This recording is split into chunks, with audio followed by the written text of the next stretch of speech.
E no nosso vídeo de hoje, a gente conversa com a doutora Fernanda Rodrigues.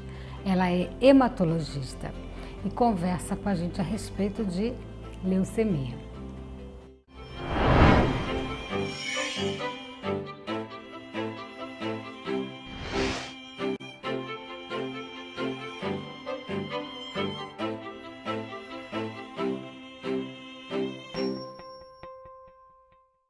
Conversando sobre leucemia com a doutora Fernanda Rodrigues. Então, vamos tentar entender, explicar para as pessoas em casa o que é a leucemia, doutora? Leucemias é um termo genérico para falar sobre câncer do sangue. Esses cânceres do sangue, na maioria das vezes, eles têm manifestações clínicas muito distintas. Então, se a gente for, por exemplo, falar sobre as leucemias crônicas, são doenças que muitas vezes são encontradas de maneira incidental no hemograma, que o médico pede para check-up, e o paciente acaba sendo referido por um hematologista totalmente assintomático.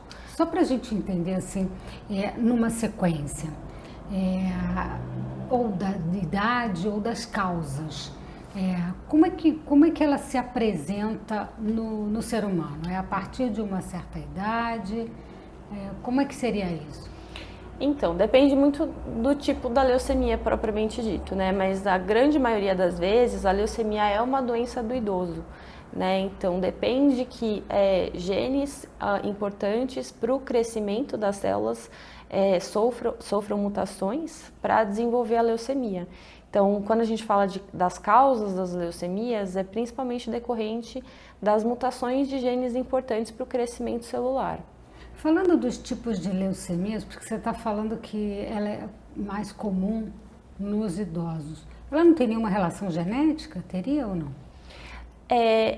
Quando a gente fala que a leucemia é decorrente das mutações de genes, a causa ela é genética, só que essas mutações elas ocorrem ao longo da vida, elas não foram adquiridas ao nascimento, na grande maioria das vezes, né? Então a maioria dos cânceres são esporádicos, mas existem raros casos que a pessoa adquire uma mutação num gene importante para o desenvolvimento da leucemia logo que nasce.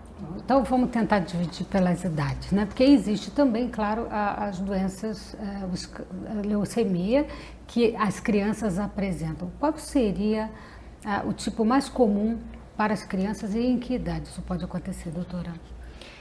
As leucemias mais comuns da infância são as leucemias agudas, e das agudas a mais comum é a leucemia linfoblástica aguda. O pico de ocorrência dessa doença é por volta dos 4 anos de idade. Poxa, pequenininho, né? Mas felizmente tem uma grande chance de cura. Doutora, para identificar, assim, para a mãe observar que a criança está apresentando algum sintoma, né? Então, as leucemias agudas, elas têm uma apresentação geralmente muito abrupta, né? Então, a célula doente, ela ocupa espaço na medula óssea, e impede com que as células normais se desenvolvam. Então, a gente vai ter um quadro que a gente fala que é falência medular. E o que é falência medular? É quando a medula óssea é incapaz de produzir as células vermelhas, então o paciente vai ter um quadro anêmico, né, cansaço, falta de ar, descoramento de mucosas, uma diminuição das plaquetas, isso gera tendência a sangramentos, a formação de hematomas, e prejuízo nas células da imunidade, então maior tendência a fazer quadros infecciosos, então o paciente é mais suscetível a infecções. Quer dizer, começa a ter infecção recorrente, começa a aparecer plaquinha, bateu e fica, né, aquela hemorragia cutânea, e estou comentando isso porque para as mães observarem em casa, né, então a criança está com um pouco de falta de ar e tal, ficar atento, porque de repente é importante buscar um exame laboratorial. Isso, e na criança tem um quadro clínico bastante característico, que é característico da leucemia linfoblástica aguda também, que é dorócia. Às vezes essa dorócia pode até ser confundida com quadro de artrite. E às vezes as mães levam os filhos para o ortopedista ou para o reumatologista, mas na verdade é um diagnóstico de leucemia. Pode ser um diagnóstico de leucemia. Então, mas isso não envolve risco de fratura, não? Isso não. Não. São dores, né? As crianças dores choram, ósseas sentem dores. Muita atenção, porque às vezes tem essa esse hábito, né, de se pensar que muitas das dores elas acontecem porque são dores de crescimento. Então tem que ter atenção e fazer a investigação.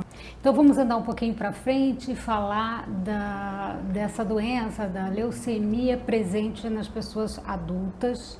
Como é que ela se manifesta? Quais são as mais comuns?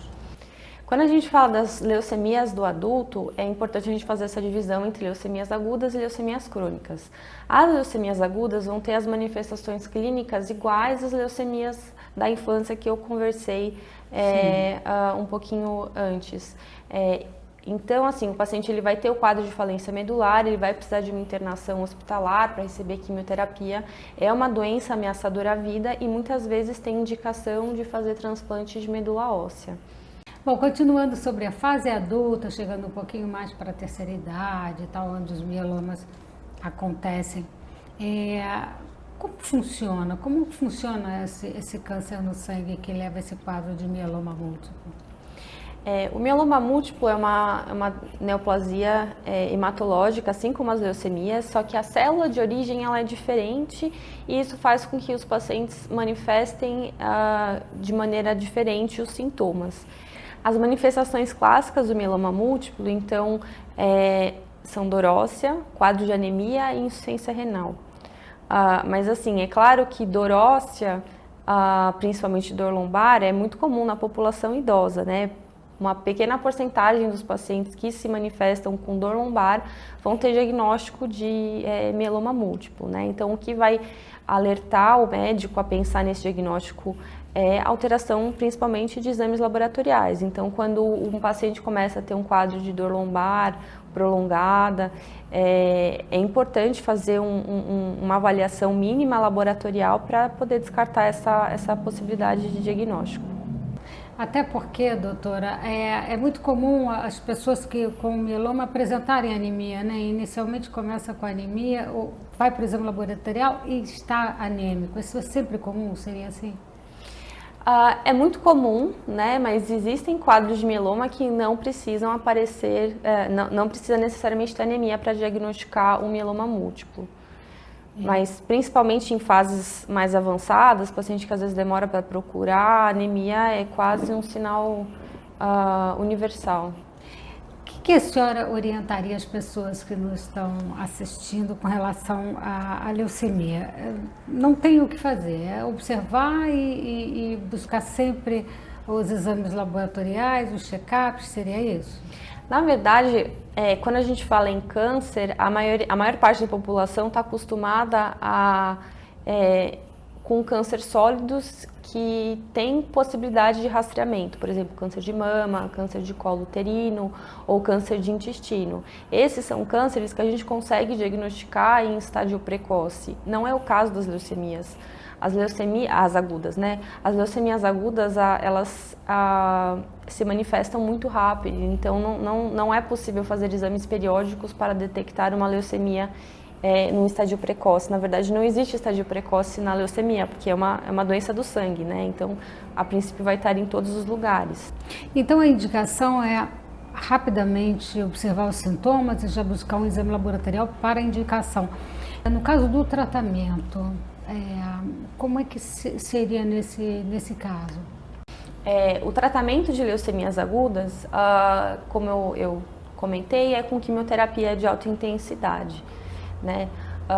Só que às vezes só a quimioterapia não é suficiente para curar o paciente. Por isso que quando a gente faz uma avaliação mais aprofundada da doença com estudos medulares, a gente indica uma consolidação com transplante de medula óssea, né? Como uma garantia de que a doença não volte. O problema é que nem sempre a gente vai conseguir encontrar um doador para os pacientes e às vezes, dependendo da idade, das comorbidades, esse tratamento também não é factível. O paciente tem que estar em condições de recepcionar esse transplante, né, doutora? Às vezes nem só o transplante, às vezes o paciente tem tantas comorbidades, ele é tão fragilizado que muitas vezes a gente até contraindica a quimioterapia porque a gente imagina que o próprio tratamento traria malefícios para o paciente, de tão agressivo que é o tratamento da leucemia aguda. Então, doutora, essa é realmente uma doença bastante difícil, né? Mas a gente sabe que existe sempre a atenção aos sintomas. Vamos ter velocidade, porque o tratamento rápido, ele é sempre muito mais eficiente e te leva a uma resolutividade melhor. Tá certo assim, doutora? Sim, até porque, infelizmente, muitos pacientes acabam falecendo antes de ter a oportunidade de receber um tratamento pelo atraso de procurar o serviço de saúde. Porque não acredita no diagnóstico e vai levando, isso não é. Tem que ser rápido, né? Rápido para poder chegar a uma solução. Eu queria agradecer muito a sua participação aqui no nosso canal. Muito obrigada, viu, pela sua gentileza. Então é isso, gente. O nosso canal fica por aqui. Não esquece, se inscreve no canal, deixa o seu like e eu te vejo no próximo vídeo.